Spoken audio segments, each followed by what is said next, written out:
할렐루야. 참 좋은 날 하나님 전에 올라와서 예배드리는 우리 믿음의 모든 성도님들에게 하나님의 크신 은혜와 은총과 성령님의 충만한 역사가 있기를 주님의 이름으로 축원합니다. 주님의 이름으로 축원합니다.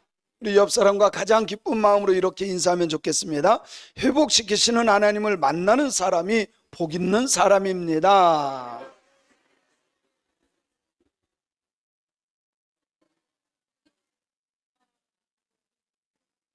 회복시키는 하나님을 만나는 주인공이 되었으면 좋겠습니다.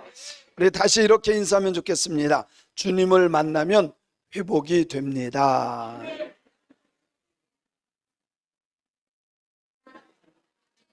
그래요. 주님을 만나면 회복이 되어지는 것을 믿습니다.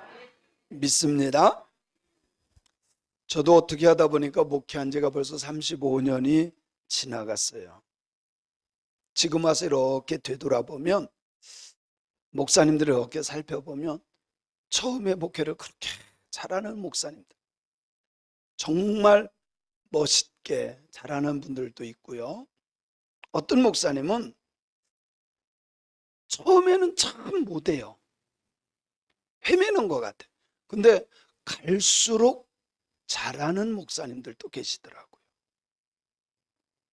가정도 마찬가지인 것 같아요. 결혼하자마자 막 깨가 쏟아져요. 너무너무 좋아서 어쩔 줄을 몰라요. 그러다 깨지는 집도 있고요. 어떤 집은 결혼을 하고 저 집 오래 갈 것 같지가 않아, 아무래도 깨질 것 같아, 그랬는데 갈수록 좋아지는 가정도 있어요. 초등학교 때 전교 1등 했다고 인생 1등 하는 게 아니고, 초등학교 때 꼴찌했다고 인생 실패하는 것도 아닙니다. 그렇기 때문에 실력 있다고 우쭐할 필요 없고, 능력 없다고 기죽을 필요도 없어요. 인생은 마지막에 가봐야 그 사람의 가치를 알 수 있기 때문에 그렇습니다. 찰리 채플린이라고 하는 사람이 말한 것처럼 인생은 가까이에서 보면 비극이지만 멀리서 보면 희극과 같다. 이 말은 그 사람이 사는 삶의 현장에 가면 비극이야. 싸움도 아픔도 슬픔도 고통도 있어요. 멀리서 보면 희극이야. 너무 행복한 것 같고 멋있는 것 같고. 여러분, 속지 맙시다. 속지 맙시다. 우리 인생은요, 어쩌면 파도가 계속 몰아치는 것 같은 인생이에요. 인생은 살다 보면 파도처럼 밀려오는 고난도 있지만 무지개처럼 아름다운 날도 찾아온다는 것을 기억해야 합니다. 문제는 잘 나가다가 힘들고 어려운 문제를 딱 만났을 때 어떻게 대처하느냐? 어떻게 대처하느냐? 최고의 인기를 누리며 박수를 받던 탤런트가 하루아침에 자살하는 경우를 우리는 봐요. 자살하는 이유는 대부분 스트레스성이에요. 스트레스가 오면서 우울증이 오고, 불면증이 오고, 조울증이 오고, 공황장애가 오고, 이런 정신병 때문에 그거를 넘어서지 못하고 극복하지 못하는 것이 문제라는 겁니다. 그리고 이런 아픔들을 이겨낼 힘이 없어요. 면역력이 없는 거죠. 우리 하나님을 믿는 사람들은 믿음으로 극복하는 지혜가 있길 바랍니다. 그래서요, 우울증이 오고 뭐 조울증이 오고 물론 올 수 있어요. 그럴 때 기도도 하고 찬양도 하고, 여러분 자꾸 거기에 빠져들어가는 것이 아니라 오히려 주님 바라보면서 주님 때문에 회복되고 믿음 때문에 회복되는 역사들이 일어나기를 주님의 이름으로 축원합니다. 그래서 하나님의 말씀에 보면 낙심하라 염려하라는 말씀이 없어요. 세상에서 환난을 당하고 고난을 당할지라도 이겨내라고 말씀합니다. 그래서 요한복음 16장 33절에 보면, 요한복음 16장 33절에 보면 우리가 같이 한번 읽어볼게요. 시작. 이것을 너에게 이르는 것은 너희로 내 안에서 평안을 누리게 하려 함이라. 세상에서는 너희가 환난을 당하나 담대하라. 내가 세상을 이기었노라. 이것을 너희에게 먼저 다 얘기하는 것은 너희로 내 안에서 평안을 누리게 하려 함이라. 세상에서 너희가 신앙생활하며 살지만, 그런데 그 세상에서는 환난을 당할 수 있어. 그러나 환난을 당하나 낙심하고 절망하고 포기하는 것이 아니라 담대하라. 왜? 내가 세상을 이겼기 때문에. 너희도 나를 믿으면 이길 수 있다는 말씀을 우리에게 주고 있습니다. 사도행전 14장 22절에 보면, 사도행전 14장 22절에 보면 시작. 제자들의 마음을 굳게 하여 이 믿음에 머물러 있으라 권하고, 또 우리가 하나님의 나라에 들어가려면 뭐를 많은 환난을 겪어야 할 것이다. 여러분, 예수님의 제자들도 환난은 당했어요. 그런데 그 제자들에게 너희들 마음을 굳게 해야 된다. 이 믿음에 머물러 있어야 된다. 아멘. 왜? 하나님을 믿고 신앙생활을 열심히 해도 환난은 피해갈 수 없다고 말해요. 제자들도 그랬고 초대교회도 그렇고 우리나라도 마찬가지고, 신앙생활 하려고 하면 사단 마귀가 회방하고 방해하기 때문에 많은 환난을 겪을 수 있다라고 성경은 우리에게 말씀해 주고 있습니다. 그런데 하나님 앞에 가는 순간까지 포기하면 안 돼.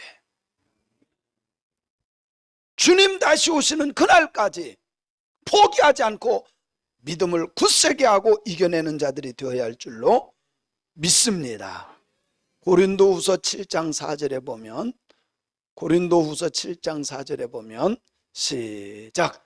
내가 너희를 향하여 담대한 것도 많고 너희를 위하여 자랑할 것도 많으니 내가 우리의 모든 환난 가운데서도 위로가 가득하고 기쁨이 넘치는. 참 희한한 말씀이에요. 너희를 향하여 담대한 것도 있고 많고 너희를 위하여 자랑할 것도 많지만 내가 우리의 모든 환난 가운데서도 뭐를 받아요? 위로가 가득하고 뭐가 넘쳐요? 아니, 모든 환난이 있으면서도 어떻게 위로가 되며 기쁨이 넘치느냐 이 말이에요. 이게 믿음의 사람들의 특징이에요. 환경은 울어야 돼. 그러나 주님 바라보고 믿음으로 보면 기뻐할 수 있다는 거예요. 오늘 본문 말씀은 우리가 잘 아는 엘리야의 능력이 기록된 내용입니다.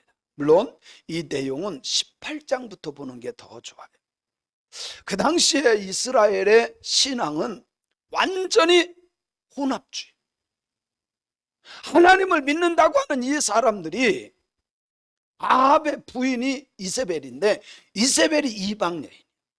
이방 여인이 시집 오면서 그 이방의 신 아세라 신을 갖고 와요. 바알 신을 가지고 와요. 그래서 이 신을 섬겨. 여러분요, 이게 결혼이라고 하는 것은 그 사람만 오는 게 아니라 그 당시에 문화를 가지고 오고 종교를 가지고 왔어요. 솔로몬 때에도 마찬가지입니다. 솔로몬이 많은 공주들과 결혼을 합니다. 이 나라 저 나라와 어떻게 보면 나라와 나라의 결혼이죠. 근데 그 여인들이 올 때 그냥 온 것이 아니라 하녀들을 데리고 오고 수없이 많은 뭐를 가지고 와요? 우상단지들을 들고 와요. 그리고 솔로몬이 나이가 들어서 힘이 없고 권력이 무너져 갈 때 그 여인들이 산당마다 다 신상을 세웁니다. 우상단지를 세워요. 심지어 솔로몬이 분별을 잘 못할 때는 예루살렘 성전에도 우상으로 가득했다라고 성경에 나오고 있어요. 이세벨도 마찬가지입니다. 올 때 그냥 시집 온 것이 아니에요. 아세라 신상, 목상을 가지고 오고 바알신을 섬기게 합니다. 그래서 그 당시에 이스라엘 백성들이 여호와 하나님만, 이스라엘 백성들을 출애굽시키고 광야를 건너게 하고 만나를 먹이시고 구원해 주신 그 하나님을 저버리고 뭐를 섬겨요? 우상단지를 섬겨요. 하나님을 섬기는 목사라고 한다면 한 사람밖에 없어. 누구? 엘리야 한 사람. 아세라 목상과 바알신을 섬기는 목사들은 850명. 850대 1로 싸웁니다. 누구의 신이 진짜냐? 한번 대결해보자. 누구의 신이 진짜냐? 대결합니다. 아세라 신을 섬기고 바알 신을 섬기는 사람들은 하루 종일 그 신을 부릅니다. 응답이 있습니까? 없어요. 불이 내려오지를 않아요. 네, 엘리야는 하나님을 부릅니다. 여호와여 부를 때 하늘에서 불이 내려왔고 그들이 서로가 누가 진짜 신이냐, 진짜 신을 섬기는 사람 앞에 목배임을 하기로 하자. 850명이 신이 갇혀있기 때문에 다 목배임을 당합니다. 그러면 의기양양해야 되잖아요. 그죠? 얼마나 대단한 겁니까? 하늘에서 불이 내려와서 하나님이 진짜구나. 얼마나 감사한 일이에요. 근데 그 소식을 들은 이세벨이 이렇게 말해요. 오늘 말씀 2절에 보면 19장 2절에 보면 이세벨이 이렇게 말합니다. 시작. 이세벨이 사신을 엘리야에게 보내어 이르되 내가 내일 이맘때에는 반드시 내 생명을 저 사람들 중 한 사람의 생명과 같게 하리라. 그렇게 하지 아니하면 신들이 내게 벌 위에 벌을 내림이 마땅하니라 한지라. 이 말은 이런 거예요. 엘리야와 우상 섬기는 850명의 선지자들과 함께 붙은 거예요. 그리고 엘리야가 승리함으로 다 죽였어요. 그것을 들은 이세벨이 사신을 엘리야에게 보냅니다. 쉽게 말하면 종을 보낸 거예요. 보내서 하는 말이 내일 이맘때에 네 목을 딸 거야. 참 무서운 말을 해. 여자가 저 사람들 중, 그러니까 우상 섬기는 선지자들이에요. 그 사람들의 생명과 같이 너도 그렇게 목배임을 할 거다. 그렇지 아니하면 신들이 내게 벌 위에 벌을 내림이 마땅하니라. 쉽게 말하면 반드시 죽일 거야. 반드시 죽일 거야. 바로 18장에서만 봐도 능력의 엘리야, 정말 하나님의 역사를 체험한 위대한 선지자로 나옵니다. 그러나 19장에서는 정말 비참한 모습으로 도망가는 엘리야를 기록하고 있어요. 비참한 모습으로 도망가는 엘리야. 여러분, 엘리야 선지자가 제가 설명을 했지만 어떤 사람입니까?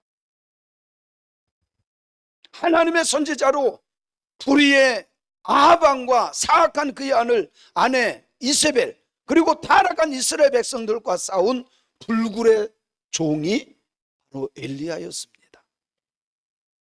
엘리야 선지자는 아합왕의 타락과 불의에 대하여 죽음을 두려워하지 않고 가혹하게 그들을 책망했던 선지자입니다. 대단한 사람입니다. 그런데 지금의 모습은 절망에 빠지고 도망가고 있는 그런 사람으로 바뀌었다는 겁니다. 850대 1에서도 기죽지 않고 하나님은 살아계신다, 하나님이 진짜 하나님이라고 외쳤던 그가 목숨 때문에 400km가 넘는, 우리로 표현한다면 북한에서부터 북이스라엘 그쪽에서부터 제주도까지 도망가는 비겁함을 보이는 것처럼 우리는 볼 수가 있습니다. 광야의 로단 나무 밑에서 하나님 앞에 이렇게 기도합니다. 하나님, 날 데리고 가세요. 하나님, 나를 데리고 가세요. 영적인 침체를 우리가 볼 수가 있습니다. 여러분요, 아무리 믿음 좋고 아무리 능력을 행사했던 사람이라 한다 할지라도 영적인 침체에 빠지면, 번아웃이 되면 믿음이 떨어져요. 엘리야가 그런 모습입니다. 우리가 신앙생활하면서도 마찬가지입니다. 여러분, 우리가 예수님 만났을 때 얼마나 주님을 사랑하며 교회를 좋아하며 신앙생활을 열심히 했습니까? 그런데 영적인 침체가 올 때가 있어요. 번아웃이 올 때가 있어요.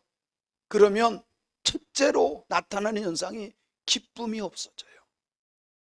기쁨이 없어져요.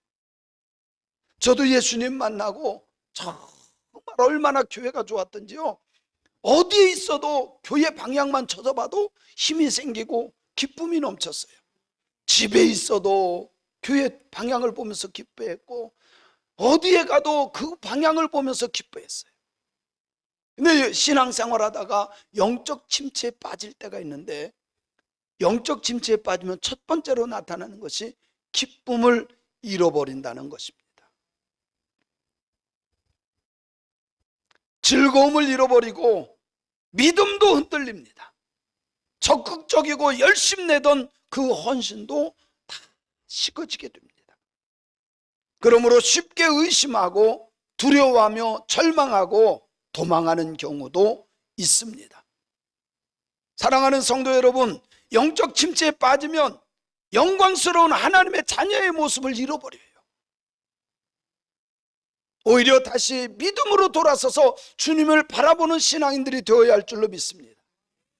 엘리야가 어떻습니까? 능력을 행하던 그 사람이 영적 침체에 빠지니까, 하나님, 내 생명을 거두어가 주소서.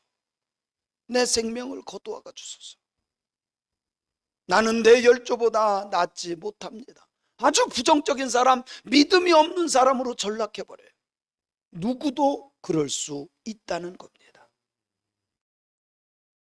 목회하다 보면 참 하나님께 감사할 일이 많아요. 저도요, 예수님의 이름으로 기도할 때 귀신이 쫓겨나가고요, 예수님의 이름으로 기도할 때 병든 사람이 나서요, 예수님의 이름으로 기도할 때 문제가 참 풀리고요, 얼마나 감사한지 몰라. 정말 예수님의 이름으로 기도하고 간구하고 전도할 때 전도가 되고 교회가 막 부흥하고 얼마나 감사한 일인지 몰라요. 제가 어제도 오후에 이렇게 보니까 우리 학생부 초청잔치를 어제 했어요. 어제 했는데요, 중고등부 애들하고 막 이렇게 모였는데, 원래 애들이 얼마 안 되거든요. 예배 인원 보면 10명 미만이에요. 근데 어제 어디서 그렇게 붙잡아 왔는지요, 한 40여 명 여기에서요 막 찬양하고 막 하는데 얼마나 감사한지. 할렐루야. 오늘 와서 봤더니 그 아이들이 없어. 근데 괜찮아요. 왜 그런지 아세요? 이게 교회 한번 왔다는 건 기적이거든. 제가 첫 목회지에서 그랬어요. 갔더니 애들이 없어요. 8명인가 밖에 없더라고. 그래서요, 제가 머리를 쓴 게, 교회 옆에 땅이 있길래 그거를 탁 판판하게 골라놓고요, 농구대를 만들어. 누구든지 와서 농구해라. 그랬더니 막 동네 애들이 다 올라와. 자기들끼리 해가지고 와서요 농구를 해. 그러면 제가요, 그 떼약볕에서 막 뻘뻘 흘리면서 했던 아이들 다 교회로 들어가서, 야, 목사님이 수박 시원하게 했으니까 들어와. 그래서 다 데리고 들어가요. 들어서 쫙 잘라서요 놓고, 그래도 여기 교회 왔으니까 기도해야지. 그리고 기도시키고 먹였어요. 걔들이 교회 오느냐? 안 와요. 농구할 때만 와. 농구할 때만. 근데 그것을 한 달하고 두 달 하다 보니까 그 아이들이 다 예수 믿었어요. 60여 명 되는 아이들이 다 예수 믿었어요. 그 아이들이 교사를 했고 청년부를 했고, 제가 어디 세미나 가잖아요. 야, 이게 군사지역인지 몰라도요, 얘네들이 한 10대명이요 우리 목사님 세미나 가면 사모님 지킨다고요, 자기들끼리 두 명씩 짝을 져가지고요 불침범을 썼어요. 그리고 저희가 이렇게 나올 때쯤 됐을 때는 얘네들이 어떤 회의를 했냐면, 참 기가 막힌 일인데요, 군대 생활을 그쪽에서 하다가 제대한 사람이 와가지고요 헌금을 400만 원을 한 거야. 1년 결산이 800 정도 된데 반을 한 거야, 이 청년이 와가지고. 근데 이제 저한테 와서 그런 얘기를 해요. 얼굴도 모르는 사람이에요. 그런데 와가지고 간증을 해요. 사실 목사님, 여기서 이렇게 청년부로 몇 명이 있었는데 그때 청년부가 잘 안 되니까 청년들끼리 그런 얘기를 했대요.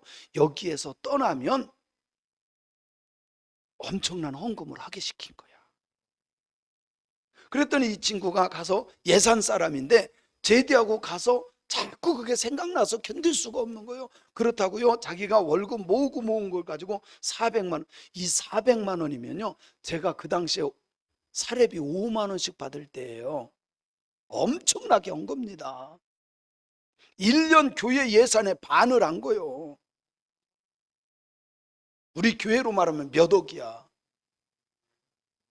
그 얘기를 제가 간증을 했어요. 그랬더니 그 아이들끼리, 그때 한 60명 정도 되는 중고등부 아이들이요, 뭐라고 회의를 했냐면 자기들끼리 하면서 우리가 앞으로 청년이 되어가지고 평택 아래로 내려가지 않는 평택 아래로 가지 않는 한 교회 와서 예배 드린다. 연천입니다, 연천. 그러니까 평택까지는 다 어디 와서 예배 드리는 거요? 연천에 와서 예배 드리는 거예요. 자기들끼리.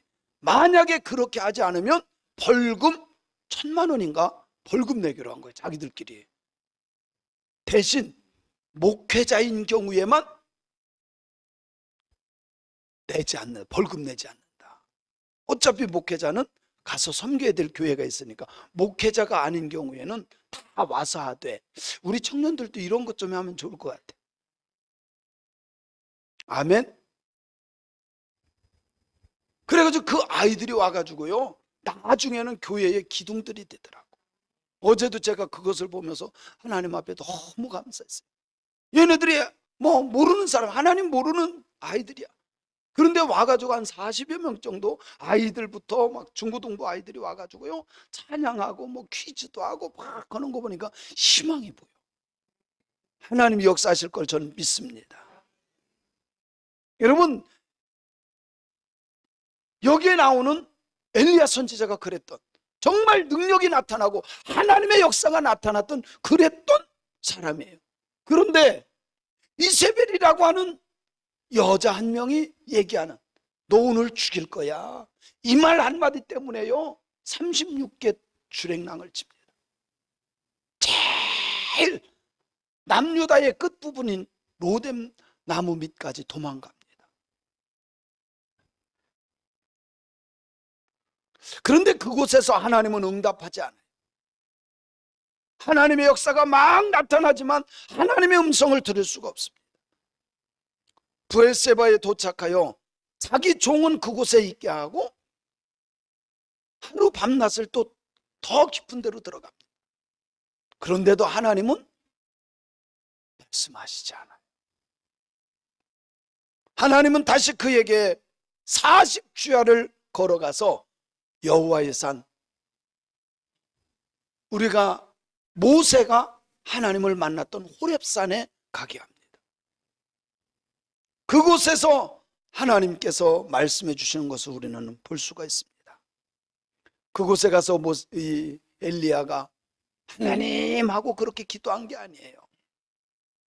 다 자포자기하고 하나님 나 데려가 주세요. 선지자 우리 조상들보다 나은 게 하나도 없어요. 다 데리고 가세요. 아무것도 하지 않고 그냥 누워 있어요. 그랬더니 하나님께서 천사를 보내서 깨웁니다. 네가 여기 이러고 있으면 어찌 됨이냐? 어찌해서 너 여기 이러고 앉아 있어? 낙심한 모습. 그리고 떡도 갖다 주고 물도 갖다 주고, 먹고 나서 또 자요. 무엇을 말하는 겁니까? 포기한 거야. 깨우고 어루만지며 먹을 것 갖다 주고 갈 길을 가라고 하십니다. 그래서 40주야를 들어가서 광야에 섭니다. 여러분, 광야는 제가 늘 설교했듯이 사람들의 눈으로는 아무것도 할 수 없고 살 수 없는 곳이지만 그곳이 하나님 만나는 곳이요 하나님의 음성을 듣는 곳인 줄로 믿으시기를 바랍니다. 호렙산에 이르러 하나님과 엘리야가 대화하는 것을 우리는 볼 수가 있습니다. 엘리야는 두 번씩이나 하나님 모든 선지자들이 죽었습니다, 나만 남았습니다 라고 말해요. 그러나 하나님은 그렇다고 말하지 않아요. 아니야, 우상에게 절하지 않은 7,000명을 내가 남겨두었노라. 사랑하는 성도 여러분, 하나님은 협력자들을 세우고 계시며 내 눈으로 볼 때는 아무도 없는 것 같지만 일하는 사람들을 남겨두고 있는 줄로 믿으시기 바랍니다. 하나님은 자기 자신만 남았다고 투덜대는 엘리야를 만나 주셨고 엘리야에게 새로운 사명을 주십니다. 아무리 힘들고 어려운 상황을 만났을지라도 하나님을 만나면 영안이 열리고 사명이 주어진다는 사실을 믿으시기 바랍니다. 사랑하는 성도 여러분, 길이 막혔다고 생각하십니까? 주님을 만나면 됩니다. 주님을 만날 때 길이 열린다는 것을 믿어야 돼요. 하나님은 엘리야에게 엘리사를 후임으로 세울 것을 사명을 주셨습니다. 그리고 하사엘을 왕으로 세울 사명을 주십니다. 하나님은 광야에서 엘리야를 만나서 회복시켜 주시고 새로운 사명을 주셨습니다. 우리도 마찬가지입니다. 어쩌면 내가 바라볼 때는 아무 도움이, 하나님의 도움이 없이는 살 수 없는 광야, 그곳에서 하나님을 만나면 회복시켜 주시고 사명을 새롭게 주신다는 걸 믿어야 됩니다. 하나님은 그 광야에 오기를 원하셨습니다. 그곳까지 왔던 엘리야를 하나님은 만나 주셨고 힘을 주셨고 새로운 마음을 주셨음을 믿습니다. 회복시키는 그 자리까지 우리는 나갈 수 있어야 됩니다. 우리가 신앙생활하면서 버려야 될 것이 있습니다. 어떤 상황에서도 낙심하면 안 돼요. 목숨이 경각에 달렸어도 낙심하면 안 됩니다. 낙심은 하나님을 믿는 신앙이 아니기 때문에 그렇습니다. 낙심과 절망은 믿음으로 버리는 신앙인들이 되어야 할 줄로 믿습니다. 그렇습니다. 믿음의 사람들은 아무리 힘들고 어려워도 하나님을 만나면 된다. 어떤 상황에도 하나님 만나면 된다. 우리는 하나님께서 나를 만나주시고 나에게 새로운 사명을 주시는 그 하나님을 믿어야 됩니다. 사랑하는 성도 여러분, 인생은 롤러코스터와 같아요. 올라갈 때가 있으면 내려올 때가 있어요. 여러분 타보셨나요? 올라갈 때 이런 소리가 납니다. 탁탁탁, 탁탁탁, 탁탁탁. 그러면 그때 사람들이 소리 지릅니다. 으아! 으아! 탁탁탁, 탁탁탁. 다 올라갑니다. 아래로 쏜살같이 내려갑니다. 슉! 더 소리 질러요. 저는요, 올라갈 때도 좋아. 신나게 내려갈 거니까. 슉! 내려가면 저는요, 막 눈 뜨고 막 쳐다봅니다. 얼마나 좋은지 몰라요. 슉! 사람들은 자지러져요. 으아! 왜 탔는지 몰라. 올라갈 때는 올라가서 좋고 내려갈 때는 내려. 저는요, 기쁨을 누려요. 여러분 누리세요. 인생은 그와 같아요. 툭툭툭 올라갈 때 힘들고 어려운 거 있을 수 있어요. 그냥 시간 지나면 다 올라가. 그때부터 내려가기 시작합니다. 얼마나 좋아요. 그래서 탄 거 아닌가요?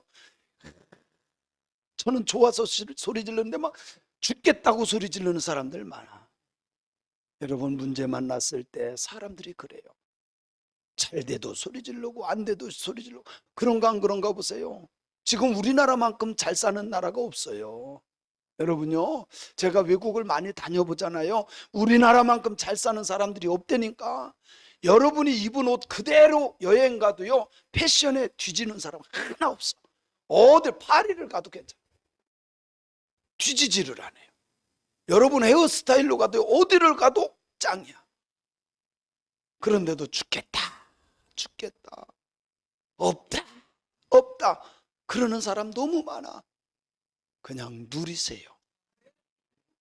아우성 친다고 염려한다고 해결되는 게 아니잖아. 진짜 문제는 예수를 못 만나는 게 문제예요.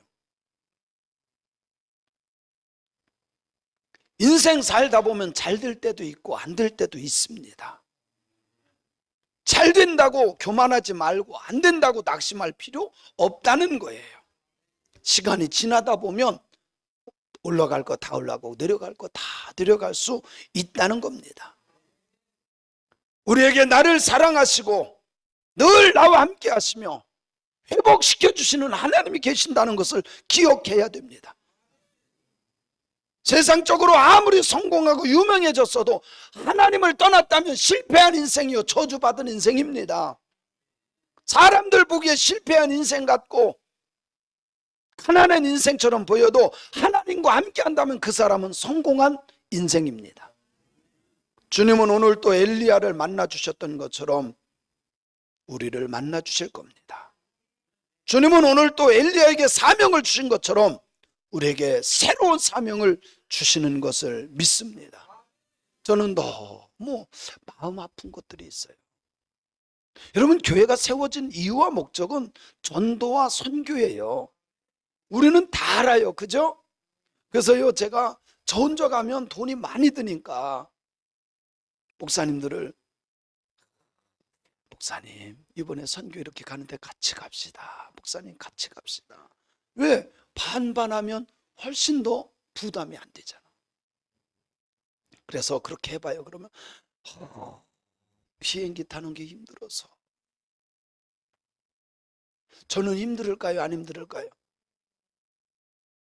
근데 난 생각을 조금만 바꾸면 저기 서대문에 가면요, 일제시대 때 유관순 누나를 가뒀던 형무소가 있어요. 한번 가보세요. 거기 가보면요, 관을 역삼각형 비슷하게 해서요, 거기다 넣어놓고 잠가버렸어요. 그리고 구멍만 이렇게 뚫어놓고 몇 달을 거기서 서서 지내는 거예요. 비행기 의자가 편해요? 거기가 편해요? 어디가 편해요? 난 비행기가 훨씬 나아.